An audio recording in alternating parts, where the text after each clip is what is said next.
parents still in the house. My eyes popped up. This is real. Now his best friend takes you inside the crime. Dad wakes up from his nap. He has to process that his son is holding a hammer. The woman he loves is laying on the floor. A tug of war over who's in charge, and his parents plan to stop him until he stopped them first. Killer party. Plus, remember the headlines? A high school sexual assault case. The freshman cheerleader, the senior football player, and a hazy night of pass-out partying. Everything after that was just black. But no one has heard his side of the story until tonight. The interrogation tapes just released. You'll hear them only on 2020. Did the girl you have sex with ever say she didn't want to? And the party game you can do without a crowd. Teens trying the good kid high, but some don't survive. It seems like a no-brainer. Why don't they understand that? Tonight, when the party's over. Here now, Elizabeth Vargas. Good evening. David is away on assignment. Tonight, what so many teenagers are doing right now across the country, having parties, some of them with alcohol, drugs, and in our first story, something else, revenge against controlling parents. For teenager Tyler Hadley, the party to end all parties began with these ominous words. When someone asked him, "What if your parents come home?" he said, "They won't. Trust me." Covering the case that just got a sentence days ago, here's ABC's Ryan Smith. Nestled on Florida's Treasure Coast, 40 miles north of West Palm Beach, sits Port St. Lucie, a city once designed for retirees, now teeming with working families. It's a maze of streets that all kind of wind together. There's the sense on these empty streets that something's amiss. Even the street signs aren't quite right. They didn't have time to spell all the street names correctly. Growing up here is a modest sort of happiness for any kid, but as novelist Nathaniel Rich learned, that gets old. Every teenager complained about how boring it was in Port St. Lucie. The only thing to do is drink and get high, have parties. And it's a party that happened here that no one will ever forget. Now you're looking live at the Port St. Lucie home where police say a 17-year-old boy killed his parents, a drug-addicted teenager who just wanted to party. He threw a big party at his house. Only 2 people didn't show up, Mom and Dad. They couldn't come. They were locked in the bedroom. Dead. The million-dollar question is why? Tyler, they say you murdered your parents. A 17-year-old killing his parents, an event that left a confused community looking to its teenagers for answers about high school senior Tyler Hadley. His parents were getting tired of him going out late and getting drunk. They got more strict. His mom took his phone away. And he said he hated him. Something like teenagers say. It's definitely something that really upset him. Everybody has like sick jokes, or he just thought it was like a sick joke. But what turns a teenager's sick joke into a sickening reality? Tonight, we go inside the investigation into what made a Boy Scout turn into a teenager who did the unthinkable. Mike Mandel has known Tyler since they were both 8 years old. He lived just a block away. So you know his parents. Absolutely. What were they like? They seemed like great parents to me. And how did Tyler feel about his parents? He loved them. This is Blake and Mary Jo, forever in our hearts. Blake and Mary Jo Hadley thought sunny Port St. Lucie was the perfect place to raise their 2 boys. Mary Jo, she was a school teacher, great school teacher. And she loved kids so much, she dedicated her life to her two boys she had. His family says Blake loved his job at a local power plant, but his passion was his sons, the baby, Tyler, and Ryan, 6 years older. What was Blake like with the boys? He had a ball with them. He loved them. And in the beginning, Tyler seemed to be a happy little boy, celebrating birthdays and holidays with his family. He was constantly hugging his mom. I mean, constantly. He was an affectionate kid. I just remember him always being a funny kid. He had a really quick sense of humor. Yeah. And you never know what would come out of his mouth. Yeah. In a good way? Sometimes. It was a quality that drew Mike to Tyler. Just walking around trying to find a friend and stumbled upon Tyler, and he slowly became my best friend. Over time, Tyler began opening up, sharing with Mike his secrets and his insecurities. He a lot of times bashed himself and said he wasn't good enough. He just always thought someone was better than him. But what started as a kid's self-doubt turned into a teenager's anger. He started skipping school, hanging out with the wrong crowd, getting on drugs. You know, that's just things he was starting to do, was get in trouble. He was starting to steal, and they said just hide your purse. I just thought it was one of those teenage things. Tyler's parents started cracking down. How did they discipline him? They really did everything possible as far as taking away the cell phone, bits and pieces of freedom that children really cherish at that age. But Tyler pushed back, continuing to defy his parents. He didn't like following any rules. He liked going out, doing drugs. And then his parents caught on. He was already comfortable living that way, and he didn't want anyone to change it. Nancy Grace has followed this case. They were beginning to discipline him more and more. And by that, I don't mean take him out to the woodshed and give him a spanking. They would take away privileges. Well, Hadley would have none of that. His frustration and anger mounted. By the time Tyler was 17, his parents were at their wits' end. They put him into an outpatient substance abuse program, but nothing changed. He came home drunk one night, and he crawled through his window when his parents woke up, and then they took away his phone and his car. He felt that she was over-disciplining him, and he said he wanted to kill her. Did it sound like he might actually do it? Absolutely not. And Tyler's parents were keeping a closer eye on him, taking him to a family reunion in Georgia just 1 week before life would change forever. We really enjoyed having him. He was very polite. I never saw Tyler lose his temper, ever. That's what is so bizarre. Posing for family pictures 1 minute, but plotting with his friends back home the next. Well, he was texting his friends and telling them we're going to have a party when I get home. So he was planning it while he was up there. And 3 days later, this ominous Facebook post. Party at my crib tonight. Maybe. Tyler said he's gonna have a party tonight. My parents are going to Orlando. A friend Facebooked him, "What about your parents? Are they going to come home in the middle of the party?" And Hadley writes back, "They won't. Trust me." A party at Tyler's house seemed odd with his parents now tightening the reins, but it was something else he said that really got Mike's attention. He tells you something about what he did the night before. Yeah, he said he was contemplating murdering them that night while they were sleeping in their bed. He said he couldn't do it. He didn't have it in him. What did you think when he told you that? I got a weird feeling in my stomach, but it's Tyler. There's no way he would do this. Then, a few hours later, a second Facebook post. Party at my house. Hit me up. This time, there was no maybe. Tyler Hadley's house party was set. He had been bragging about it for days.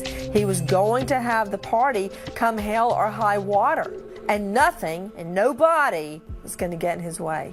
One of my friends had gone on Facebook and seen the post about the party. There was so little to do in Port St. Lucie that night that any teenager who heard about the party was going to check it out. Around 9:30 p.m., Tyler picks up Mike and some other friends, and they head back to his house. Jesse DeRay is in the car. When we were pulling up to Tyler's house, he said something real crazy is going to come out in the next week. I said, what do you mean? And he said, you'll find out. Did you see any other family vehicles there? Yeah, and I thought that was kind of strange that his mom's car was there too. I asked him where his parents were, told me they were in Georgia. It was a free-for-all.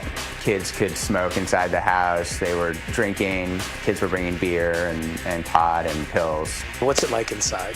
Young people drinking and sitting around talking. But the weird thing was most people in there, Tyler didn't even know. I didn't know them. They were strangers. You think he wanted to be known as having this huge party? Maybe. That's the only thing that makes sense. As the rowdy party rages on, a neighbor across the street makes a noise complaint. I woke up to, squealing tires and kids hanging out of the car, yelling. So I did call 911. Officers respond, but with no immediate cause for alarm, they leave the teens with a warning. When we come back, kids at the party are noticing there's something strange about this place, but only best friend Mike Mandel will discover how strange behind this door. My eyes popped up. This is real. Next.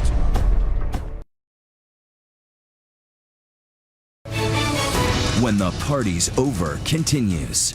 Once again, Ryan Smith. In Port St. Lucie, Florida, Tyler Hadley's house party is in full swing. 60 teenagers drinking and drugging with no parents in sight. Tyler's older brother Ryan away at college. One kid was walking around saying, "I smell dead people." Other kids had seen some signs of blood or what could have been blood. The house was a mess. It looked like it had been ransacked. As the night wears down, Tyler is growing agitated. Do you recall him yelling at somebody trying to go back towards the back part of the house? Yes. I heard him just saying, "Get out of the hallway. I don't want anyone in the hallway." How does he seem? He seems eager to tell me something, and he wants to take me down the street and talk. All right, so you guys walk out the house. Tell me what happens now. He says, "Mike, I killed my parents." And I said, "No, you didn't, Tyler. Shut up." And he said, "Mike, look at the driveway. All the cars are there. My parents are dead. I killed them." And then, with partying teens still inside the house, Tyler tells Mike to look for the telltale signs. Blood by a computer desk where Mary Jo had been working, and by the master bedroom door. But still, Mike doesn't believe it. I actually thought he went that far out to play a prank on me that he actually put fake blood on the ground. Really? You think he's playing a prank at this point? Anything but what it is. The idea that teenagers are playing beer pong right here, while just steps away behind this door, his best friend's parents lay lifeless, is too much for Mike to fathom. I took Tyler into the garage and I said, "I want to see them dead. If you really did it, I don't believe you." Tyler says he'll prove it after everyone leaves, but Mike doesn't wait. I walk around back and I go check for myself. I come up to the door, the party's going on over here, and I turn the doorknob, push it, and it opened. I looked down and I seen his father's leg against the door. What was going through your mind when you saw his leg? My eyes popped up and I said, "He's telling the truth. He did it. This is real." I'm in shock. I feel like there's no way that I'm seeing this. Wake up. Then Mike Mandel does something as shocking as the party. He doesn't leave. Now, you'd think Mandel would rush to call his parents or take his cell phone surreptitiously and call 911. No. Mandel continued to party hardy for several hours. Why do you stay? It's a hard feeling to explain. You know, I knew this guy for so long. If something wants you to stay here right now, you need to talk to Tyler and figure out as much stuff as you can. How long do you stay? A couple hours. How do you do that? Isn't it eating you up inside? It is eating me up inside. Even though you know he just killed 2 people, you don't see him as a killer. You still see him as a friend at that point? Yes. Why not try to get Tyler out of the house immediately or call the cops? Because he could be a danger to everybody in that house, including you. I was still in shock. Then, in a bizarre moment between best friends, they take this selfie. And I have to show you something here. Why did you take this picture? Because I knew it was going to be the last time I ever seen him. So this was to remember him? Yeah. A lot of people look at this picture and they say, Mike's callous. He doesn't care. What do you say to those people? Look at the picture. Am I smiling? Is Tyler smiling? He looks very worried to me, and he looks very scared. And how do you look in this picture? I look like that this is the worst day of my life. I knew I was going to call the cops on him when I took that picture. In shock and unable to keep it to himself, Mike tells another friend. And he showed me blood splatter on the baseboard. Baseboard? Near his parents' bedroom. What did you do? I basically told him that I was getting the hell out of there. I was like, "I'm leaving, you can come with me." Mike is still reluctant to leave his best friend, but when he finally does, Tyler is quick to notice. Tyler calls me on my cell phone and he said, "Mike, where'd you go? You know, the party's still happening." And I said, "Tyler, I'm tired, it's 4 in the morning, I'm going to sleep." And he said, "Okay, man, well, I'm having a party tomorrow, are you gonna come?" And I said, "Yeah, I'll be there." This is a party Tyler never wants to end. And at 4:40 a.m., he posts on Facebook, "Party at my house. Again, hit me up." But Mike Mandel won't be there. And immediately after I hang up the phone, I called Crime Stoppers. We got a call from our call center, and he's claiming he killed his parents. So he did what to his parents? He's claiming that he killed his parents. What were you thinking as you're making that call? It wasn't a good feeling, but I still knew that I had to do the right thing. And the friend Mike told calls police too. Did something to his parents. Did he hurt them? Are they still alive? My understanding of it was that he killed them. Like, the bodies are supposed to be at his house. I don't think it's a joke. The kids I spoke to who were at the party were shocked that they had been at a murder scene, but they also thought it was pretty cool that they'd been at this famous party. There had been a homicide. A 17-year-old young man had killed his parents with a hammer. What was your first thought? First thought is, no, 17-year-olds don't kill their parents with hammers. When Detective Kristen Meyer arrives on the scene in the wee hours of the morning, remnants of the party are still apparent. We find beer bottles everywhere. They're all over the front yard. You come up, here's the door. The officers knock on the door. Knock on the door. Lights go out. So one officer gets cover and starts calling for backup. And this officer here, the door opens, and there stands Tyler. When we come back, she grabbed her head and said, "Why, Tyler, why?" It's the question everyone wants answered. Why did Tyler snap? Was it a threat, a final ultimatum from his parents that pushed Tyler too far? That's your motive for the murder. Stay with us.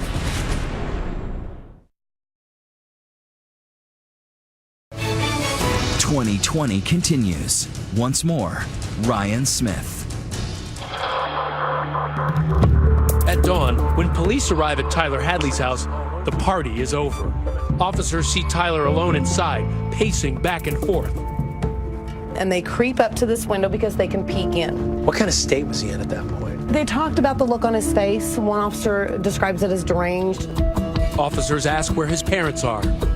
He said they're out of town, they're in West Palm Beach. He's placed in handcuffs, and the officers go in and search. Inside the master bedroom, they find what looks more like a garbage pit than a place where Tyler's parents slept just 24 hours before. The room is packed with items from all over the house: furniture, magazines, pictures, food. Mom's Good Housekeeping magazine, homework from her students, a family calendar. Underneath, investigators find the bodies of Blake and Mary Jo Hadley. It's the darkest turn possible for a Saturday that began with ordinary errands for the Hadleys.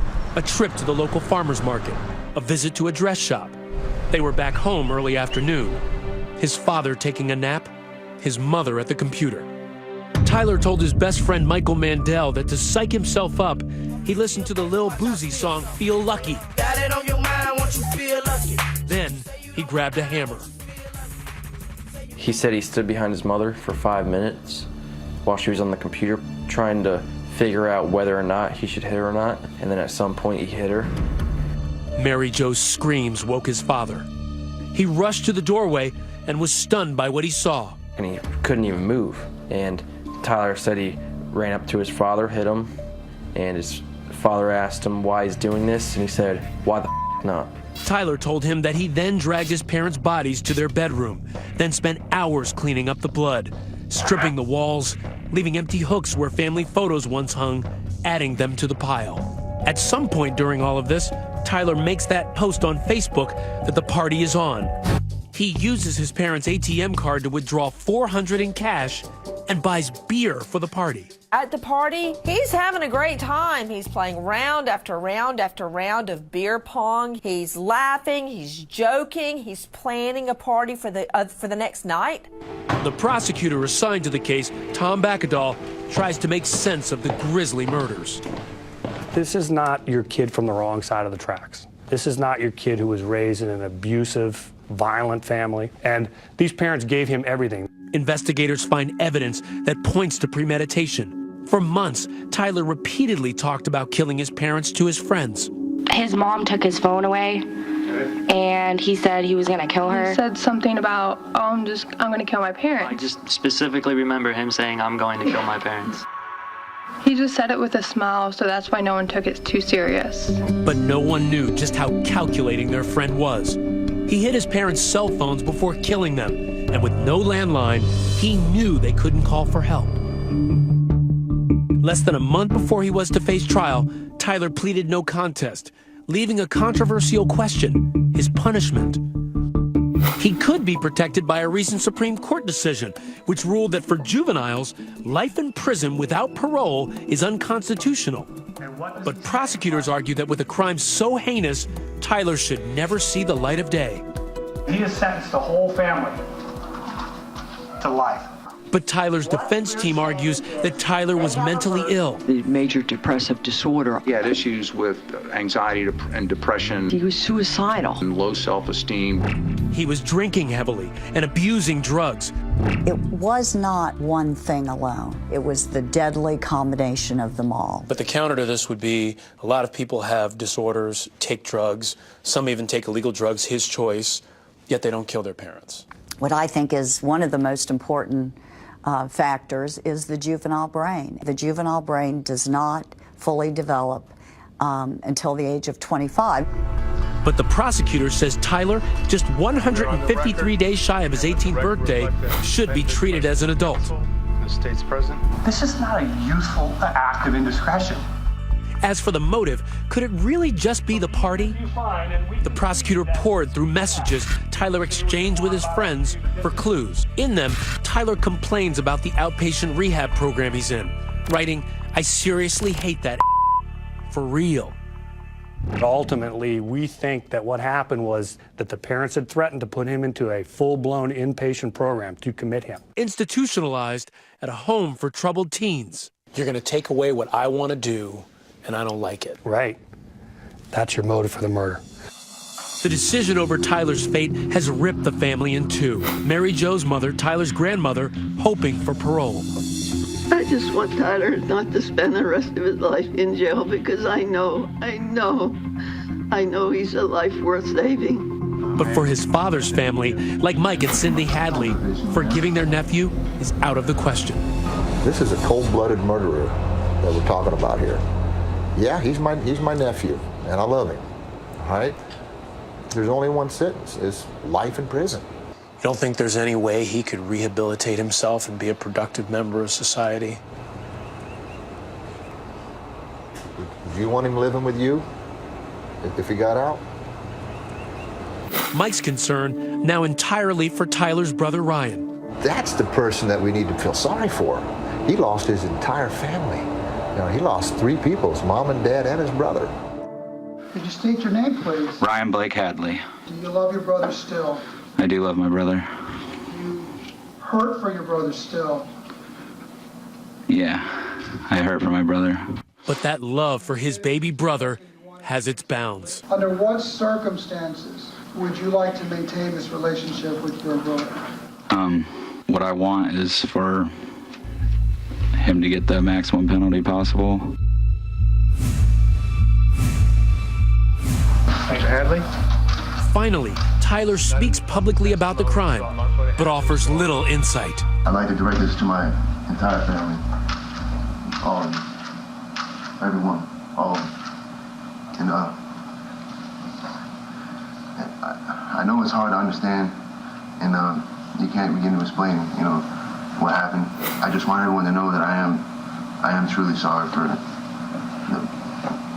the acts I committed. The judge was unmoved. 2 weeks ago, he made his decision. It is hereby the judgment and sentence of the court. The defendant be sentenced to life without the possibility of parole. No one wants to see a youth behind bars, but in this case, he murdered both of his parents. A colder heart I've never seen. If he were here today, if you could speak to him directly right now, what would you say to him? Well, of course I'd ask the question, why? I might ask him, you miss your mom and dad? Didn't they mean anything to you? Was it worth it? Are you happy now? I hope that party was worth it.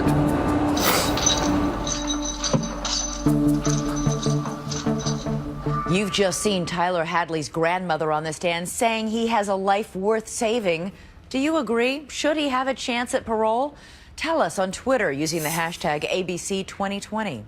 We'll be right back. Next, a 14-year-old, a high school senior, and what really happened during that drunken party.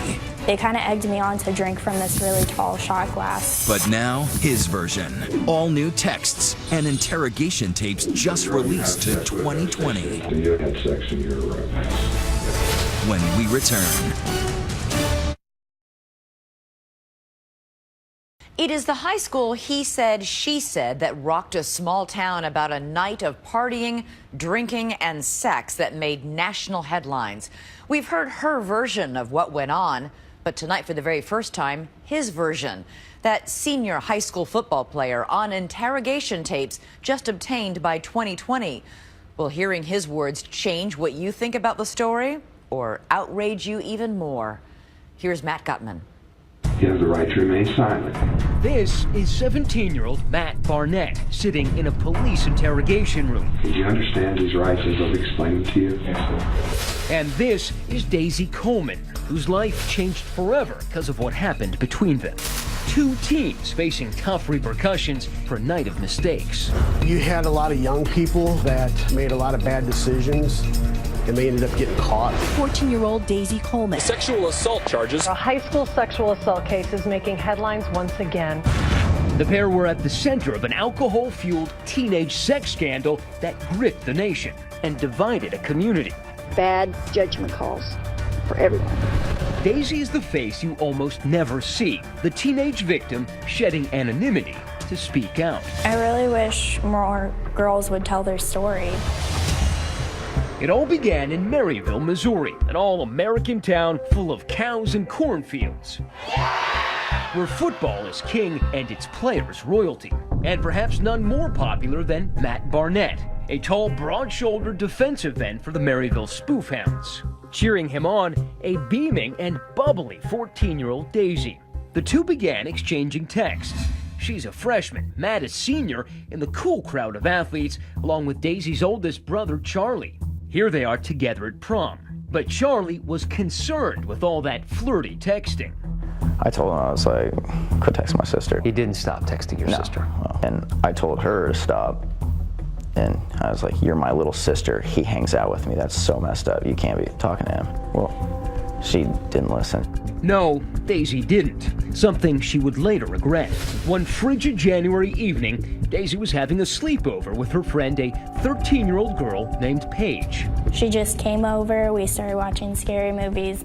They say they also started drinking, sneaking alcohol from Daisy's mother's closet. I was in high school and everyone was already doing it, so I was like, oh, I might as well try this. That night, Daisy was also texting Matt.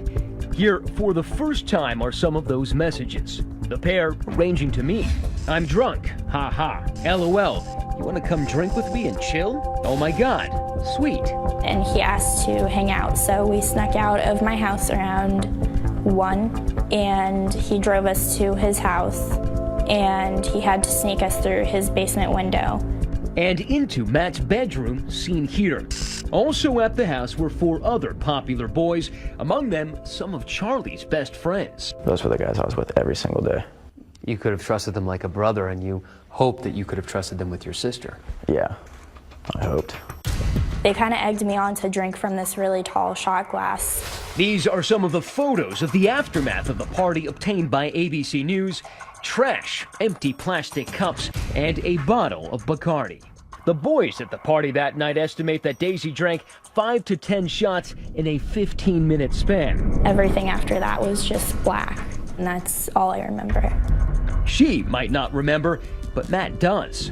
This video, Matt's police interrogation, is the first time ever we get to hear from Matt Barnett himself. Did she ever say she didn't want to have sex with you? His words providing new key clues in what could have happened that night between him and Daisy. So you had sex in your room? This was before she started drinking at my house. Central to the case, the timing of exactly when Daisy downed all those drinks. Was she drunk out of her mind? When I was with her, whenever I had sex now. Matt Barnett tells police their sex was consensual and that Daisy only drank to excess afterwards. When you picked her up at her house, was she drunk? I won't say drunk, I'd say buzzed. Yeah, buzzed. Then you took her home, you and her talked, you had sex. Yeah. Then she came out after having sex, wanted to have another shot. Yeah. A critical point in the investigation that followed, because in Missouri, a 14-year-old girl cannot consent to sex if she is incapacitated. And tonight, never-before-heard accounts from the other boys present that night, like Jordan Zek. And then they went back in the bedroom and had sex again. No, Matt said he didn't have sex with her the second time. He said he couldn't get a Paige, who was waiting in another room, describes her friend Daisy as completely wasted and couldn't even walk. They just started panicking a lot, saying, how are we going to get her dropped off without her brothers waking up, without them hearing us? And so they brought us back to the house and dropped her off and then just put her in the yard. And they told me to go back inside and that she'd be fine. She just had to sober up. All the while, Melinda Coleman thought her daughter was safely asleep in bed all night long. It was 5 a.m. when Daisy was discovered. The dog started barking, which woke Mom up. And she had just sweatpants and a t-shirt on. It was 22 degrees. Her hair was wet and frozen. And then I was woken up to, Charlie, wake up, Charlie, there's something wrong. Daisy had been abandoned on the lawn for almost 3 hours, wearing no shoes or socks. It was terrifying, and I couldn't understand why she was outside. Melinda says she thought maybe Daisy had been sleepwalking, but when she put Daisy in the bathtub to warm her up, she noticed marks on her body. I asked her if she was hurting, and she kind of said yes and started crying. So my brother and I went in the yard and found the phone. Started reading these messages from Maddie. Did you instantly know what happened? I instantly knew there was something going on. The last message on there was, "I'll be there in a minute." And I was so mad. And then I took her into the emergency room. The doctor said that she had been raped, and it was definitely my worst fears. As a mom, it just hurt so much, and you want to take the pain away. And I think I knew what she was going to go through. Barnett was arrested for sexual assault, and to Melinda's dismay, the charges were quickly dropped. And Daisy's life began to completely unravel. She was suspended from cheerleading after admitting to drinking and was bullied at school. People would generally just yell stuff, like they would yell liar or the S word, or they would call me the W word.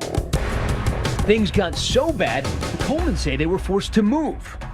But that didn't stop the digital onslaught. Stuff on Facebook and Twitter was just unbelievable, so horrible, saying stuff like, "Why don't you slit your wrists?" I began self-harming, and I was very suicidal, and I really started to hate myself. Daisy was down, but her mom, Melinda, wouldn't let her be silenced. They embarked on a national media campaign. And I think they need to let him pay at least some price and some punishment so he can learn. Justice for Daisy! And Melinda ignited a firestorm back home, trying to get justice for Daisy and for other girls afraid to speak out. Supporters held daisies and lit candles to represent the alleged victim. A special prosecutor was brought in to take a fresh look at the case and those previously sealed interrogation tapes. How long do you think you and her were in the bedroom together?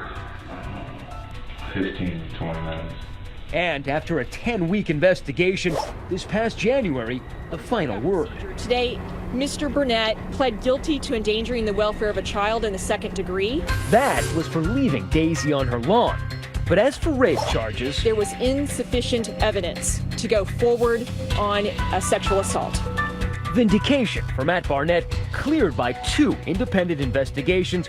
Proof, he says, that he did not sexually assault Daisy. Did the girl you have sex with ever say she didn't want to? Did she ever say she did? Yeah, she did. As for Daisy, she tells us she's happy.